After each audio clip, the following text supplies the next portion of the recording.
৩৮ বছর বয়সী অরুণ দিনের ব্যস্ততা শেষ করে রাতে একা বসে ফোনটা হাতে নিল। স্ক্রিনে ভেসে উঠল সেই নাম, মায়া। কিছুদিন ধরেই হোয়াটসঅ্যাপে তাদের কথা হচ্ছে। মায়া তার জীবনে এক নতুন আলো জ্বালিয়েছে, এমন এক অনুভূতি যা অনেক বছর ধরে হারিয়ে গিয়েছিল। রাতের নিস্তব্ধতায় অরুণের আঙুল থেমে গেল কিবোর্ডের উপর। কিছুক্ষণ দ্বিধায় থেকে সে লিখল, মায়া, হয়তো আমার বয়স অনেকটা পেরিয়ে গেছে, কিন্তু তোমাকে ভালোবাসা জানাতে আজ আর দেরি করতে চাই না।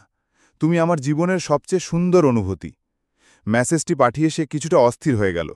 কয়েক সেকেন্ডের মধ্যেই মায়া রিপ্লাই এলো, অরুণ, ভালোবাসা বয়সে বাধা নয়, তোমার অনুভূতিটা আমি হৃদয় দিয়ে অনুভব করেছি।